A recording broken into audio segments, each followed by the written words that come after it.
Et salut Brian, eh ben, écoute, je suis ravie d'être avec toi aujourd'hui. Ravie de présenter également, l'académie. Donc, dans un premier temps, j'aimerais bien que tu nous expliques, que tu te présentes en quelques mots. OK. Bonjour Magali et merci pour cet, entretien, interview. Donc, ouais, carrément, bah, moi c'est Brian Rossen. Alors, en fait, en vrai de vrai, ce que je fais, c'est que j'accompagne des entrepreneurs depuis des années, maintenant, des milliers, hein, d'ailleurs, mine de rien, ça avance vite, des entrepreneurs, des startups, des personnes en reconversion, à pouvoir justement, grâce aux différents nouveaux métiers du numérique, à pouvoir se développer dans leur activité. Et que ce soit sur les différents axes, donc c'est-à-dire tout ce qui va être, numérique, la création, de leur système de vente en ligne, que ce soit, de la visibilité. Aujourd'hui, avec les nouvelles IA et les nouvelles technologies, en fait, on a des nouvelles manières de pouvoir apparaître et du coup, d'assurer tous ces changements-là. Donc moi, je suis formateur à l'université de Strasbourg, à l'ISCOM, à Epitech, dans plein d'écoles différentes, l'INSA et cetera et j'accompagne justement des entrepreneurs et des personnes qui veulent se lancer, justement à aller plus loin, vraiment dans la section entrepreneuriale la plupart du temps et j'ai monté l'Académie digitale européenne, justement dans l'idée de pouvoir accompagner au mieux les professionnels à pouvoir aller droit dans, leurs objectifs et d'avancer vers leurs objectifs et souvent, en fait, ce qui va prêcher, c'est la partie, acquisition client. C'est un des sujets phares sur lesquels on va aller diriger, les personnes. Mais pas que, parce que forcément, c'est très, très vaste. Tu as plein de ouais, tu plein de formations, on parlera vraiment de ça un petit peu plus tard. Comme ça, on va rentrer dans le vif du sujet. Moi, j'aimerais savoir, en fait, quand est-ce que tu es tombé dans la marmite, on va dire? Quand est-ce ça fait combien de temps que tu t'intéresses à ce monde, du digital? Et qu'est-ce qui t'a motivé justement à créer ça? Et d'ailleurs, est-ce que tu es le seul créateur de l'académie ou est-ce que vous êtes plusieurs personnes, à apporter vos idées, à apporter, voilà, tout ça, tous ces éléments?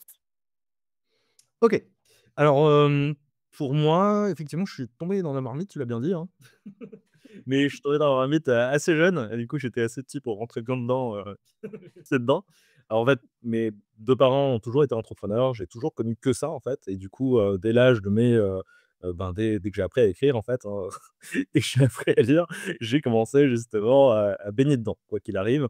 Donc, ma mère plutôt dans l'import-export et mon père, en fait, plutôt dans le côté agence de voyage et du coup, dès que j'étais, tout petit, forcément, j'apprenais, du contexte, c'était un peu mes modèles, hein, forcément et je me rendais compte des choses, qui se passaient. Donc, tous les problèmes de facturation, tous les problèmes de papier, tous les problèmes, de tout ce qu'il y avait autour de ça et en fait, au fur et à mesure, je me suis intéressé à différentes choses, hein. Du coup, j'ai créé mon premier site internet, c'était un blog, hein, à l'époque, à l'époque des blogs.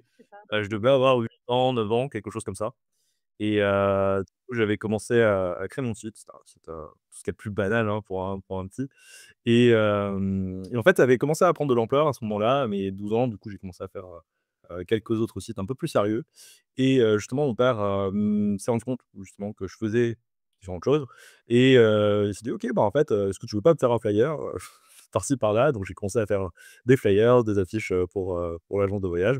Donc ça, c'était pas mal, hein, ça me permettait de faire, un petit argent de poche, et moi, en plus, d'expérimenter, ça me faisait triper, hein, de faire ça vraiment clairement et du coup, j'ai baigné dedans pendant des années. Donc pendant toutes les affiches, au final, je suis devenu graphiste avant l'heure et à mes 12 ans, il y avait pas les outils qu'on a aujourd'hui donc c'était un petit peu plus difficile, d'utiliser, du Photoshop et tout, on n'avait pas des tutos aussi faciles aujourd'hui qu'à l'époque et donc voilà. Donc en fait, ça a commencé comme ça. J'ai commencé à créer le site internet de l'agence, à l'époque et de voir comment ça fonctionnait. Moi, ça me plaisait vachement, hein, parce que du coup, j'apprenais tout le temps. Il y avait tellement de nouvelles, techniques, de nouvelles choses qui apparaissaient tout le temps que ça j'adorais ça. Toujours été, très fan de faire, des designs, sympas Mmh mh. et petit à petit, du coup, j'ai repris, l'entreprise de mon père, du coup, qui a eu des suite à des problèmes de santé, hein, tout simplement. Du coup, je me suis dit: «OK, à mes 18 ans, je cumulais, en même temps que mes études, de de travailler directement avec l'agence, à soit gérer des Avec la salariés et tout, donc compliqué, ouais. Sachant qu'il y avait 3 agences en plus, donc il y avait l'agence, en Allemagne, l'agence à Strasbourg et une agence, en Angleterre et du coup, ça commençait déjà à être pas mal et on était, tout se faisait à distance, hein, pour la plupart du temps. Ça me permettait de gagner énormément de temps et c'était vraiment top. C'était vraiment top Et forcément, sont venus avec l'agence de voyage, ben, tous les moteurs de recherche qu'on connaît aujourd'hui, Opodo, eDreams, des plateformes, de réservation en ligne. Donc en fait, je me suis dit: «OK, bon là, il faut qu'on assure le changement et qu'on aille, sur quelque chose, de plus viable à terme». Et du coup, petit à petit, ben, de mon côté, j'ai volé de mes propres ailes, on a revendu l'agence et l'idée maintenant, c'était que, ben, je me suis lancé en tant que freelance et donc de faire ça, pour, d'autres entreprises. Et donc c'est comme ça qu'est née Unixel, qui est ma première société. Et Unixel, en fait, ben, du coup, c'était vraiment tout simplement une agence, dans laquelle on travaillait. Je me suis associé à quelques amis, qui avaient différentes spécialités, hein. Du coup, certains qui étaient plus spécifiques, plus spécialistes dans le côté publicitaire, plus, spécialisés dans d'autres domaines, hein, que moi, et ça nous permettait justement de pouvoir couvrir un maximum de choses. Au fur et à mesure que l'agence se développait, donc c'était vraiment quelque chose au début, hein, du coup. Et je me suis rendu compte des difficultés, donc les difficultés de l'acquisition client, notamment de pouvoir, vraiment établir bien ses process, d'avancer sur ces sujets-là. Et je me suis rendu compte que, ben, la plupart des clients que j'avais, ben, c'était, ben, des personnes qui démarraient et du coup qui n'avaient pas forcément le budget de pouvoir, aller plus loin et de pouvoir payer des agences. Parce que forcément, ben, nous, on était plusieurs, donc pour payer plusieurs personnes, forcément, ben, ça monte assez vite, hein, au niveau des tarifs. Et quand on est face à des entrepreneurs qui sont solos, mais qui ont besoin d'aide, c'est compliqué. Et forcément, vu que je passais ma vie à essayer d'expliquer à tous mes amis et tous mes proches comment faire leur site web et comment faire, pour développer leur activité, je me suis dit: «OK, bah, en fait, je vais, essayer de lancer, pourquoi pas, des formations». Entre-temps, j'ai eu la chance d'avoir été contacté par l'université, du coup, qui avait besoin, de mes compétences, pour, faire quelques cours. J'ai intervenu, auprès d'eux, là, maintenant, ça fait 8 ans, voire plus que je fais ça avec eux. C'était super sympa. Je crois que, du coup, je suis apprécié donc des apprenants. Et vu que j'ai toujours été mauvais élève, alors forcément, bah, c'était un peu compliqué, de jongler, avec tout ça. Ben, justement, ma force, je pense, c'est de savoir, passer le cap de tout ce qui m'a pas plu dans les formations que j'ai pu suivre. Et de me dire: «OK, ben, qu'est-ce qui est le plus intéressant? Qu'est-ce qui nous permet d'aller vite, en fait, là où il faut?» Et c'est là, en fait, où j'ai monté, du coup, les premiers programmes. Donc grâce à l'université, ben, je me suis amélioré petit à petit, à force, de fil en aiguille, de faire en sorte de faire des programmes de plus en plus actionnables, de plus en plus puissants et d'aller plus loin.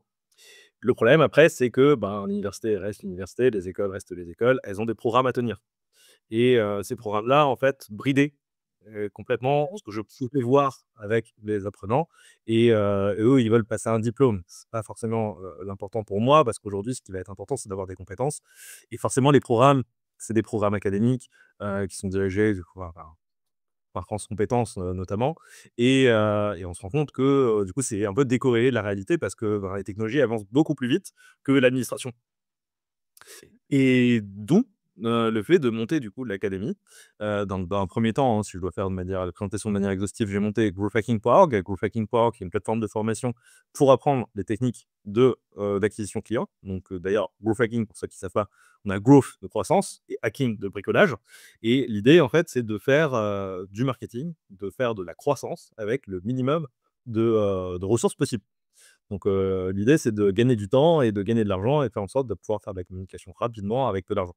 Et ça, c'est des techniques qui, du coup, qui sont apparues, hein, au fur et à mesure et qui sont très puissantes et qui sont utilisées par des startups, par des gros groupes.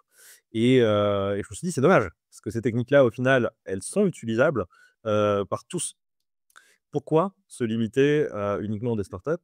Alors qu'on peut utiliser pour, ben, des micro-entrepreneurs, pour, des TPE, PME, des entreprises plus classiques, qui en ont besoin. Et forcément, bah, ça se rapproche vachement avec, l'agence, au final de mon père, auparavant. Parce que, ouais, il y a eu ce changement, il y a eu ce changement de paradigme et on s'est dit: «Ouais, mais en fait, au final, effectivement, de monter un site, c'est peut-être plus simple aujourd'hui que d'avoir une agence en physique, où quelqu'un va se déplacer et cetera». Là, alors que là, avec les bonnes connexions, API, les bonnes automatisations, les bonnes choses, on peut faire en sorte de gagner du temps sur les process. Donc, growthhacking.org, c'était ça. Donc c'était vraiment la plateforme de formation pour aider, les entrepreneurs à comprendre et faire en sorte de pouvoir développer leur activité le plus rapidement possible avec le minimum de budget possible. Et ça a très bien marché. Donc on a formé, plein d'entrepreneurs justement. C'était vachement sympa de pouvoir les accompagner. Et on m'a demandé d'autres sujets, justement. On m'a demandé d'autres sujets qui ne rentraient plus forcément dans le nom de growthhacking.org, hein, tout simplement, c'est parti par là et il fallait qu'on élargisse notre panel. Typiquement, je suis à Strasbourg, capitale européenne, ben, du coup, l'Académie digitale européenne. J'ai la chance de pouvoir parler plusieurs langues, donc on va, pouvoir faire des formations en plusieurs langues justement et de toucher dans un premier temps justement la francophonie et de se développer petit à petit à l'international. Et j'ai un petit côté, chauvin pour Strasbourg et de me dire: «OK, bah, en fait, capitale européenne, faudrait qu'elle porte vraiment, les enfin, que ça se développe vraiment en fait à Strasbourg et qu'on puisse vraiment aider un maximum de gens. On a de la chance, ben, du coup à Strasbourg d'avoir, d'être au carrefour de plein de pays différents, au sein de l'Europe, que ce soit la Suisse, l'Italie, on est à côté du Luxembourg, on a plein de trucs, qui sont arrêtés pas très loin de tout, la Belgique et cetera. Et donc voilà en fait de s'exporter un petit peu, là-dessus. Donc, on a un petit topo. Donc aujourd'hui, j'ai la chance avec l'académie, ben, on a travaillé avec une équipe qui est absolument formidable sur, différents aspects. Je me lève tous les jours avec le baume au cœur et tout, parce que justement, ben, on peut développer tout ça et petit à petit, ben, de toucher différents secteurs. Donc, tant le côté cybersécurité, autant que le côté OSINT, que, le côté, ben, neuromarketing, qui peut être également très intéressant et cetera et cetera. Pourquoi en fait, je fais ça? C'est tout simplement que j'ai vu qu'il y avait énormément de projets, énormément de choses qui sont, enfin ouais, des projets pour nettoyer les mers, pour dépolluer, l'environnement et ce genre de choses. On a tous vu ça sur les réseaux sociaux pendant des années et au final, là, quand on regarde, ben, les eaux, elles sont toujours aussi polluées. Il y a toujours autant de plastique, qui se balade dans la nature et cetera et cetera. Peut-être un peu moins parce que les gens sont de plus en plus éduqués aujourd'hui, mais c'est pas le cas partout.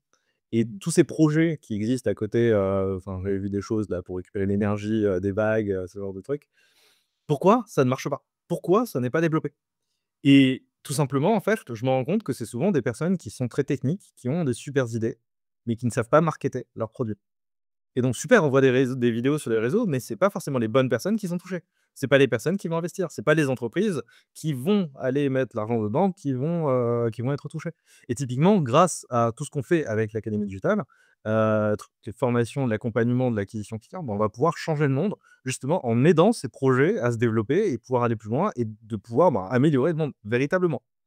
Et ça, c'est mon why de pourquoi j'ai monté l'académie et pourquoi je veux aller plus loin, là-dessus et pourquoi je veux aider chaque entrepreneur. Parce que si on nous donne de l'argent, si, peu importe le produit que vous vendez, hein, que ça soit, le boulanger du coin ou n'importe qui, hein, pour l'exemple, bah, en fait, on leur donne de l'argent parce qu'ils résolvent un problème. On a besoin du pain. On a besoin, d'un accompagnement pour, de l'acquisition client. On a besoin, d'une aide pour passer les concours pour devenir pilote. On a besoin d'une aide pour, pouvoir monter son projet. On a toujours voulu faire un objet connecté, on a besoin de quelqu'un pour faire ça et justement, en fait, le fait de pouvoir aider ces entrepreneurs à résoudre des problèmes, c'est pour moi la meilleure manière d'avoir le plus d'impact dans ce monde. C'est vraiment ça mon leitmotiv. Donc voilà grosso modo. Je sais pas si j'ai répondu à la question, j'espère. Tu as répondu à cette question et à d'autres que j'allais poser, donc c'était nickel. Mais ouais, hyper intéressant, hyper enrichissant aussi pour ceux qui nous écoutent parce que tu as commencé super jeune en fait, et tu as toujours la même passion. Donc tu as su évoluer avec ton temps puisque tu as connu, j'ai envie de dire, bah, les prémices, hein, de tout ce système-là et comme tu le dis si bien, ça évolue du jour en jour et tu sais que t'adapter en fonction. Donc bravo, c'est vraiment, voilà, c'est vraiment inspirant en fait, Merci, non, bah, c'est peu facile tous les jours et ça évolue tellement vite que super. c'est compliqué de faire et de faire de la veille et d'apprendre et de montrer aussi en même temps. Mais C'est c'est l'avantage d'être quelqu'un comme toi qui est hyper, passionné, hyper curieux, parce que ça te permet d'être toujours à l'affût, du moindre truc, de la voilà, de la moindre communication qui va éveiller ta curiosité et qui va t'intéresser et qui va te comment dirais-je? Te porter à chercher justement et à trouver les réponses, par rapport aux évolutions, donc c'est plutôt cool, quoi. Plutôt cool. Mmh. carrément. Non, bah, j'adore ce que je fais, j'adore ce que je fais et c'est vrai que je me rends compte à quel point il y a une fracture numérique, qui se fait entre ceux qui sont au courant et qui l'utilisent et ceux qui ne le font pas. Et souvent, ben, justement, dans les entrepreneurs, ils ont le nez dans le guidon et ils peuvent vite être perdus et justement, c'est pour ça qu'une solution comme la nôtre, avec l'académie digitale, je trouve ça vraiment bah, j'aurais aimé avoir ça, en fait. J'ai tout OK. simplement fait, ce que j'aurais aimé avoir et que je trouvais pas et malheureusement, ben, du coup, sur internet, on trouve de tout, hein, les formations, il y en a plein, Mmh mh. mais forcément, enfin il y a à boire et à manger, quoi. C'est ça.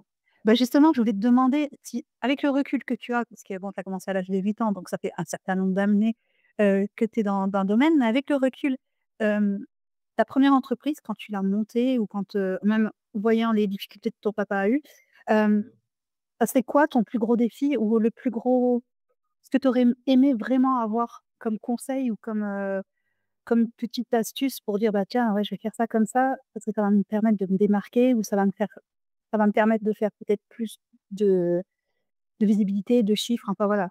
Qu'est-ce que tu aimerais te dire, qu'est-ce que tu aimerais dire au Brian du passé? Et moi du passé? Ouais. Ouais, mon moi du passé, clairement le premier plan, c'est d'aller à la rencontre de ses clients. De se dire: «OK», en fait, de juste écouter tout ce qu'il y a autour de soi, de se dire: «OK, mais en fait, c'est quoi les véritables problèmes?» Et de pas s'inventer, soit son petit projet dans sa tête et jamais de le confronter au marché. Ça, c'est l'erreur que je vois, très souvent, hein, de se dire: «Ah oui, je vais faire ça va être super, les gens ils vont adorer». On va en parler à quelques amis, les amis qui ne sont pas votre cible et qui vont dire: «Oui, oui» ou au contraire, «Non, non» et pas vous donner, les bonnes infos. Heu, Ça peut être contre-productif. Donc pour moi, le meilleur conseil, c'est d'aller vraiment à la rencontre de sa cible, de pouvoir échanger avec eux, de comprendre de quoi ils ont besoin et Mmh. comme ça, en fait, vous allez pouvoir directement avoir le bon produit. Parce que si vous avez pas le bon produit, forcément, vous aurez beau le marketer autant que vous souhaitez, ben, ça va être compliqué de réussir à réussir à avoir du monde, en fait. Et voilà. Ouais, ouais, de mettre en avant. Mmh. Mmh. Bah, justement, là, tu nous as donné un conseil, voilà, à tous. D'après toi, quelles seraient les 3 stratégies, digitales qui auraient ou qui ont aujourd'hui le plus d'impact selon toi? Donc tu dis aller à Les la rencontre des stratégies clients, connaître leurs besoins, donc ça, c'est une première, peut-être aller chercher sur les réseaux ces informations-là, notamment. Bon, on a une force, en fait, justement, aujourd'hui, c'est qu'internet, c'est vaste. La plupart des gens vont aller faire des recherches. On a encore beaucoup de données sur Google. Il y a encore beaucoup de gens qui vont rechercher sur Google. Aujourd'hui, on a de plus en plus d'IA, de personnes qui vont aller chercher via les différentes IA, que ce soit, ChatGPT, du Perplexity, du Mistral, du Claude et cetera et cetera. Mais, ces données-là, en fait, ont été récoltées et sont à notre disposition. On a des outils qui vont nous permettre d'analyser ces données et de se dire: «OK, ben, en fait, certes, on va aller à la rencontre des personnes pour pouvoir échanger vraiment avec eux et bien comprendre les besoins, mais aujourd'hui, on peut coupler ça avec la data» et de se dire: «OK, on peut récupérer les chiffres et on peut justement décider en fonction des chiffres qu'on récupère, sur quoi on va pouvoir se concentrer et comment, sur quel axe on va pouvoir, se lancer». Et typiquement, de faire des tests, hein, et vraiment d'assurer la méthodologie scientifique. Je pense qu'à mon sens, c'est vraiment le plus important. C'est de se dire: «OK, on n'a pas personne n'a la science infuse». Et en plus, les marchés sont changeants, les choses sont changeantes. On voit avec le bouleversement de l'IA, hein, je me répète, mais c'est un vrai bouleversement que, les choses peuvent changer très, très rapidement de paradigme. Et du coup, d'utiliser ces outils, ça nous permet d'être à la page tout le temps et de pouvoir évoluer, clairement, avec son temps. Donc ça, je pense que c'est vraiment extrêmement important, de savoir où on va et d'analyser les données. De pouvoir tester le plus rapidement possible. Ça également, c'est un gros problème que je vois auprès des entrepreneurs que j'accompagne, toutes les startups que je vais Mmh. accompagner. C'est que, bah, en fait, ils vont pas, ils vont passer des années, hein, ils vont passer des mois, des années à peaufiner leur projet et ne pas tester le plus rapidement possible. Il y a une notion, dans le milieu, startup, et cetera, qu'on appelle le MVP, le minimum viable product, le produit minimum viable, qui est extrêmement important. C'est-à-dire que, au lieu de vraiment passer, des années d'ailleurs comme je l'ai fait, hein, j'ai fait l'erreur, moi aussi, hein, sur différents sites web, de passer vraiment énormément de temps à le développer et au final de jamais, l'avoir posé et de ne jamais avoir testé. Le mieux, c'est de faire quelque chose de simple, d'efficace. Donc vraiment, si c'est juste une page, de présentation du produit et de rediriger vers une page de paiement, c'est déjà un produit minimum viable. Si c'est juste prendre une page de rendez-vous et de rediriger, derrière, truc, ça fonctionne et du coup, l'idée, c'est de toujours fonctionner en MVP, de faire le produit minimum viable et d'améliorer en fonction des feedbacks de vos clients réels, heu, ce dont vous avez besoin. Et ça, je pense qu'à mon avis, c'est, vraiment la deuxième chose la plus importante et ensuite de tester et de faire de ce qu'on appelle de l'A/B testing, du split testing, de faire une version A et une version B et de tester systématiquement vos différents systèmes. Alors ça, c'est applicable, par exemple, sur vos différents sites web, vos différents sites web. Ça peut être également sur vos différentes créatives, donc les différentes publicités que vous allez utiliser. Ça peut être également sur vos produits. Vous pouvez tester un produit A et un produit B. Et ça, en fait, ça va vous permettre justement de déterminer de manière vraiment scientifique et data driven, donc vraiment, grâce à la donnée, on va pouvoir prendre des décisions, donc guidées par la data, hein, data driven, et de faire en sorte de trouver, la meilleure formule et de s'améliorer sans cesse. Et ne serait-ce qu'avec ça, bah, en fait, on est sur une évolution constante de tout ce qui peut être fait. Et en plus de ça, avec les méthodes de growth hacking, on a tellement, tellement de choses qu'on peut mettre en place, le tracking de souris, on peut voir des mouvements, les analyses comportementales, on peut faire énormément, énormément de choses, qui nous permettent d'améliorer tout ça. Ouais, c'est un truc de fou, hein, tout ce qu'on peut faire et ce qui est, des fois ça fait même un petit peu peur parce qu'on se dit, voilà, tu parles du tracking de souris, tu te dis: «Bon, là où je clique, on le voit».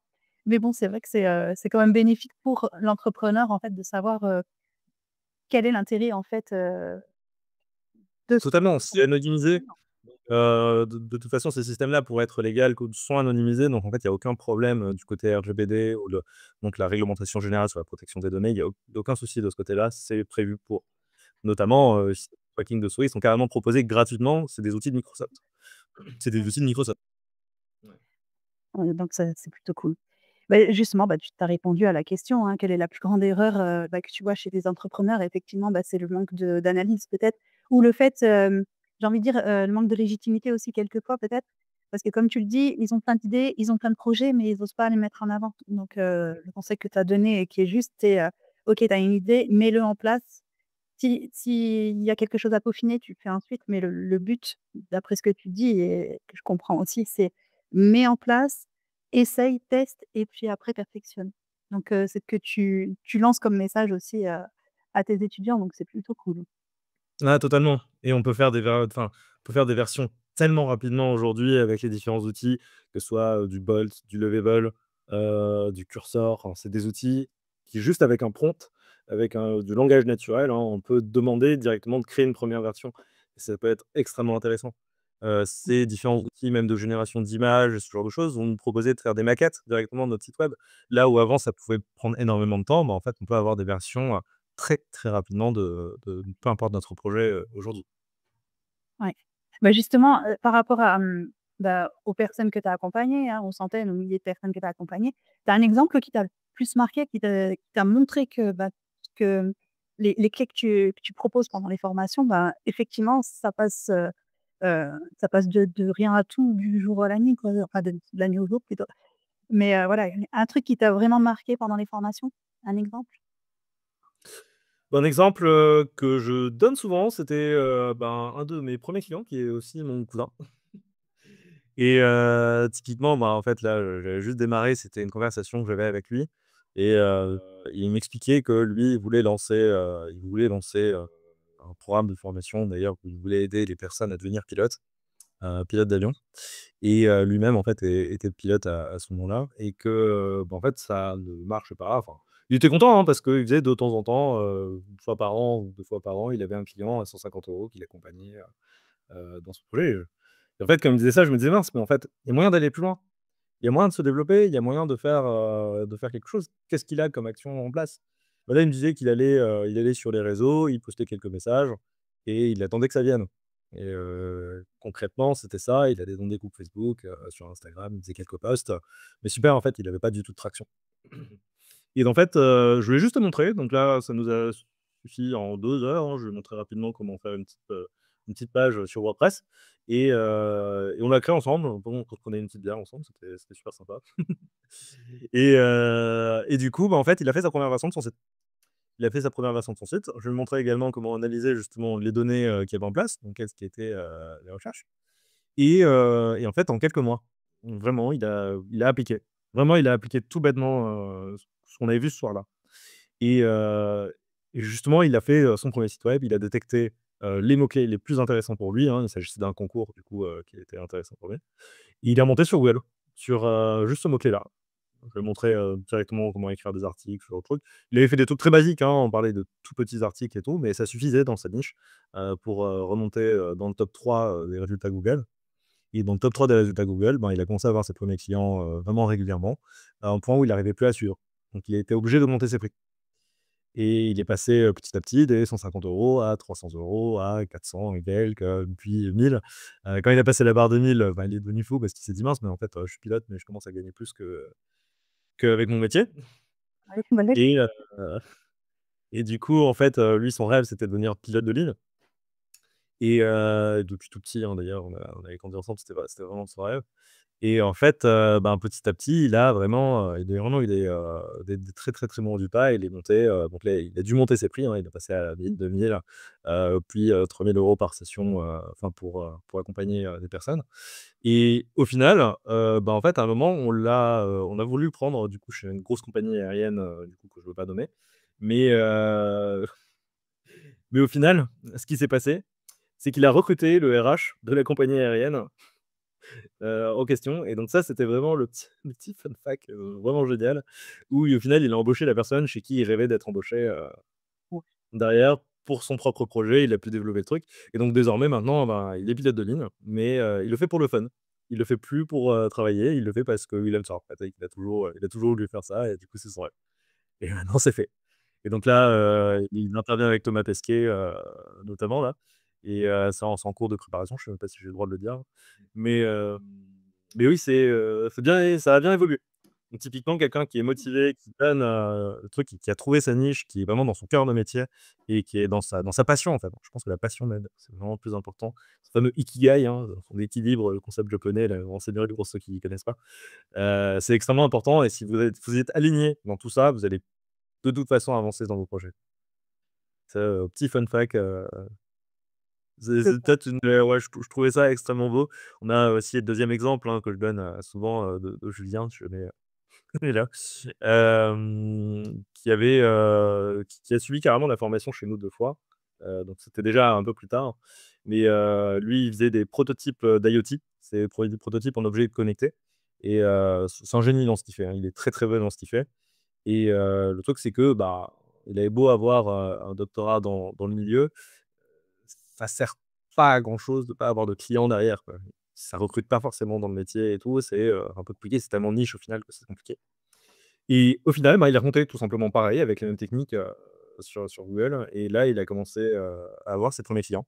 Donc des assez grosses entreprises qui avaient des projets, d'objets connectés, c'est autant des ampoules que des, modules de drones, que, des choses, même plus complexes. Et du coup, il a pas eu besoin de beaucoup d'avoir de clients, hein, parce qu'il était vite, saturé au final. Bah, il pouvait pas faire plein de prototypes, autant qu'on veut. Niveau scalabilité, ça posait problème. Mais, dès la première année, il a pu s'acheter sa petite ferme et il s'est installé du coup avec sa femme et ses enfants, où il fait ses prototypes d'objets connectés, dans sa ferme. Et il a pas besoin d'avoir une grosse connexion internet au final, parce qu'il envoie tous ses fichiers, tous ces trucs, directement, de son côté à ses clients. Et et ça se développe super bien. Il est, apparemment, super content de la formation. On a encore reçu les nouvelles il y a pas si longtemps que ça, justement. Et ouais, ça fait vraiment plaisir de me dire que, ben, ça peut changer les vies, littéralement. Et au final, lui-même, en résolvant ses problèmes, d'objets connectés pour ses clients, ben, on voit qu'il améliore le monde lui-même. Et ça, c'est vraiment génial parce qu'on utilise certainement des modules, qu'il a créés sans qu'on le sache nous-mêmes. Ouais, tu as des beaux exemples. Franchement, tout aussi inspirants les uns que les autres. Franchement, Ouais, on n'est pas dans l'entrepreneuriat forcément, comme on l'imagine. C'est vraiment là, des choses très, enfin si, très classiques en fait, au final, hein. Ça peut être, autant le boulanger, que le comptable, ça peut être n'importe qui. Ces techniques-là, en fait, c'est les mêmes, c'est les seules qui existent. Que vous soyez, Tesla ou que vous soyez, n'importe quelle entreprise, vous avez accès à ces techniques-là. bah, justement, c'est ce que j'allais te demander aussi. Là, tu nous as parlé d'entrepreneurs qui avaient des produits très spécifiques, mais ton académie, elle s'adresse à quel type de personnes, à quel type d'entrepreneurs? Je pense à se motiver. À ceux qui sont motivés, ceux qui veulent vraiment se développer et de toute taille. C'est-à-dire que pour les solopreneurs, ceux qui démarrent, bah, ça, c'est du pain béni parce que, ben, ça a été pensé pour, effectivement, dans toutes les formations en groupe qu'on fait, c'est vraiment génial pour eux parce qu'ils peuvent vraiment se développer là-dessus. Et on voit, tout ce qu'il faut pour démarrer, du bon pied. Et aujourd'hui avec l'IA, bah, ça va très, très, très, très vite. Et sinon pour des personnes plus avancées, parce qu'on forme également des agences marketing ou des personnes, d'entreprises, un peu plus grosses, hein, du coup, par les de Puma, du Adidas et cetera, c'est des entreprises qu'on a pu accompagner, des personnes qui travaillaient chez eux, chez Airbus notamment, ce genre de choses, et des personnes qui avaient déjà de l'expérience. C'était parfois, des directeurs marketing, c'était parfois des personnes qui étaient juste dans le service marketing justement, des chefs de projet, ce genre de choses. Et eux sont déjà plus avancés, justement, on peut les accompagner sur des sujets un peu plus techniques, un peu plus, spécifiques à leur domaine. Ça, c'est extrêmement puissant justement de pouvoir les aider, hein, et ouais. D'ailleurs, pour ça qu'on a monté les deux formats, avec le format en groupe et le format individuel. Donc c'est-à-dire qu'on va faire des formats en groupe, on va pouvoir, justement travailler ensemble, faire une petite, communauté, avoir une émission entre tous les apprenants du groupe, ça c'est sympa. Et de l'autre côté, les formations individuelles, du coup, ou au sein d'une entreprise, on va les former les membres d'une équipe ou, directement, l'équipe en entière, hein, sur des thématiques données. Et donc là, on va pouvoir travailler sur leurs outils, sur leurs problématiques, et vraiment du côté actionnable. Pas une formation pour faire une formation, c'est vraiment de se dire, en fait, c'est un peu une logique entre la prestation et de la formation, parce qu'au final, ils vont pouvoir travailler sur leurs problématiques pendant la formation. Ouais, donc tu cibles vraiment les besoins des clients. Donc que ça soit, l'entrepreneur qui veut se lancer et qui ne sait pas comment faire son site ou comment communiquer et cetera, ou les professionnels vraiment qui sont déjà, sur le marché, sur le web, mais qui ont des difficultés peut-être, ou des difficultés ou qui ont envie d'évoluer aussi parce que comme tu le dis depuis le début, ça évolue tellement vite. Donc des besoins plus spécifiques. Donc ça c'est pareil, c'est une force en fait de ton académie. C'est pas un produit, c'est pas un produit lambda que tu donnes comme ça. C'est vraiment une vraie véritable interaction entre les apprenants et toi, en fait. C'est pas une simple plateforme ou quoi que ce soit. D'ailleurs, ça se passe comme ça? Ça se passe un peu comment tes formations? C'est en live? Tu as des comment dirais-je? Ouais, je trouve, alors en fait, on a du mix parce que je pense que c'est super dans certains cas d'avoir justement des cours en e-learning, mais pas que. Un des grands modèles, hein, c'est Open Classroom, clairement, où, du coup, j'admire ce que Maître Nebra a fait.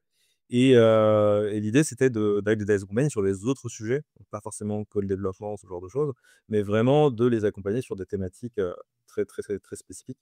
Et l'idée, en fait, c'est vraiment de faire quelque chose. On va aller, proposer, des formations en e-learning pour donner les bases. Parce que parfois, vous savez, quand on utilise un logiciel, de bien cliquer sur le menu, ben, c'est pratique de pouvoir remonter dans le temps et de pouvoir se dire: «Ah, il avait dit quoi?» et pouvoir revoir, la partie en question pour pouvoir suivre. Et donc ça, pour les aspects techniques, justement, on a la partie en e-learning. Mais si on n'avait que ça, ça serait pas efficace, et souvent on peut être perdu. Souvent, bah, au démarrage, je préconise souvent justement, bah, de travailler en live. Du coup, c'est ce qu'on fait, hein, au démarrage, ensemble, pour avoir ces premières bases, pour avoir bien démarrer ensemble.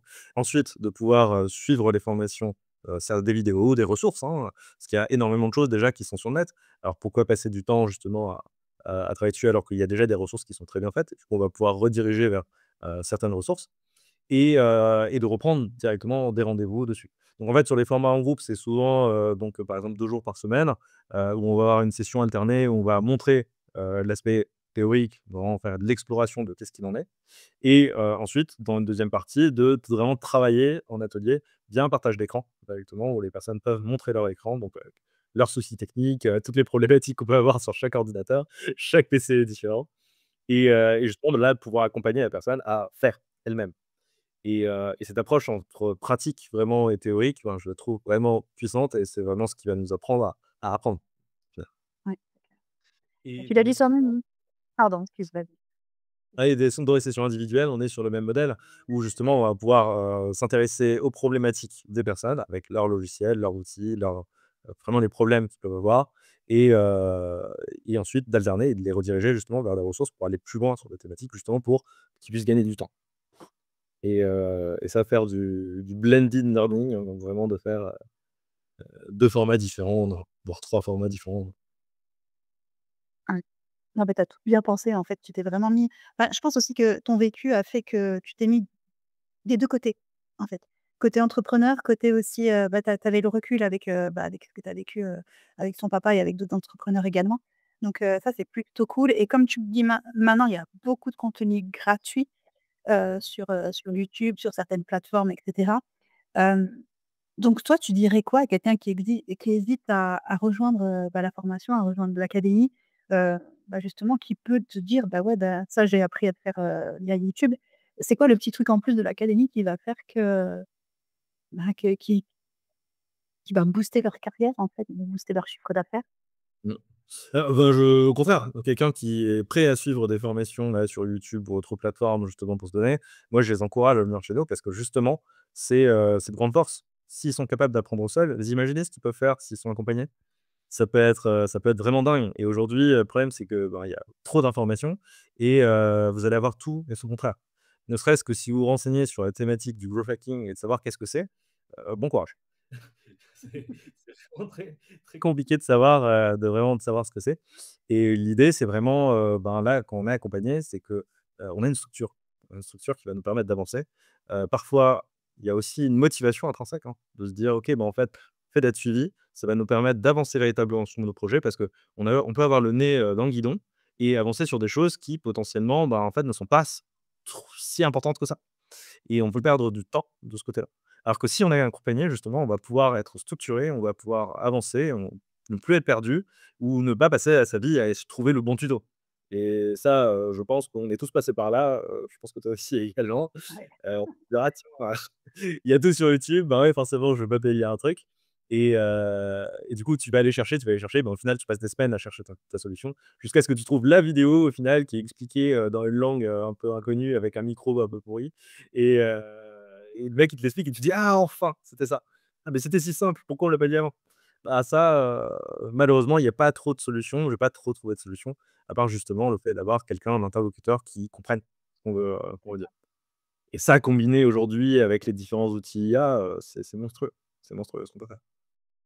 Ah, c'est génial, c'est un gain de temps phénoménal, en fait. Parce que c'est vrai quand tu comme tu le dis, on passe un temps phénoménal, à chercher sur YouTube, à chercher voilà, des blogs, des machins, des trucs et puis, toi en 2 secondes, tu apportes la solution et en plus une solution facile. Donc Ah, c'est c'est mieux en plus, facile et juste avant l'interview, je sors d'une formation en individuel là, qui était ultra sympa et ils étaient choqués là, en 1 heure et demie, on a fait, la première version de leur site et ouais, ça y est, c'est fait. c'est fait. Bah, c'est vrai que quand tu es face à un spécialiste, tu as forcément la réponse, même si tu as une question un peu délicate ou quoi, tu as toujours la solution. Bon, Oui, finalement, d'essayer de la trouver en tout cas, hein. C'est d'avoir des pistes, je peux pas dire que j'ai toujours la solution, je suis pas la science infuse non plus parce que du coup, on va aller ah bah, oui. chercher et ça évolue et les techniques évoluent, il y a des nouvelles solutions qui apparaissent. Mais justement, enfin nous, notre travail, c'est de faire en sorte d'être à la pointe de la technologie et d'avoir vraiment les dernières techniques qui existent, là-dessus, pour trouver les solutions à tout. Mais il existe une solution à tout, hein, de toute façon, internet est vaste. Oui, c'est ça. L'informatique est là, internet est là, pas de Ah non. problème. Hem, on va pas tarder à finir, mais est-ce que tu as un conseil à donner aux personnes justement qui hésitent à rejoindre l'académie? Un C'est ta zone, conseil? quoi. Ouais. Hem, bah, venez. Et non, non, venez, franchement, prenez rendez-vous, c'est bête. Aujourd'hui, ben, on a tout fait pour faire en sorte que, ben, que ce soit finançable, par les différents dispositifs de l'État. Ou si vous êtes entrepreneur, vous le savez, vous payez des cotisations, vous payez des taxes, vous payez des impôts dans tous les sens. On est, bah, en France en tout cas, c'est assez sévère et justement, bah, en fait, c'est parce qu'on a le droit à énormément de choses et justement, c'est pour ça qu'on a essayé de respecter tous les critères de charte de qualité, que ce soit du Qualiopi, de l'ISO et cetera, pour faire en sorte d'être éligible avec tout ce qui est possible. On est partenaire avec France Travail et cetera et pour que ce soit complètement gratuit. Donc en fait, prenez rendez-vous chez nous, prenez rendez-vous et on fera en sorte de pouvoir vous accompagner et d'aller plus loin, dans vos démarches. Ça vous coûte rien, on vous aide, là-dessus et au contraire, vous allez gagner du temps. Vous n'êtes pas seul dans votre activité, vous n'êtes pas seul face à vos problèmes. Il y a des solutions, il y a des personnes qui justement ont de l'expertise, qui cherchent à le partager et heu et du coup, bah, prenez! Donc bah, tu réponds à ma dernière question, comment est-ce qu'on rejoint l'Académie digitale européenne? Donc en prenant rendez-vous. Totalement, ouais, vous vous rendez sur le site, il y a la petite section, rendez-vous et vous allez, rencontrer les membres de l'équipe qui sont vraiment mais géniaux et je pense que ça va être, waouh, ça va être le feu. Vous allez adorer, c'est sûr. C'est ça. Une équipe au top. Ouais, carrément. Bah, écoute Brian, je te remercie beaucoup, beaucoup pour ce partage, qui a été super enrichissant et bah, j'espère que ça va aider aussi les personnes qui le regardent à prendre la décision de rejoindre l'académie et à pouvoir se former avec toi. Non, bah, j'espère aussi du coup, hein et de toute façon, on est là, si jamais vous avez quelconque question ou quoi, on fait en sorte de répondre et je crois qu'on est plutôt réactifs. On essaie. Au top. Bah, super, merci beaucoup Magali et Bah, de rien, merci à toi. ouais et comme dit, bah, je te dis à plus tard alors. Ouais. Je vais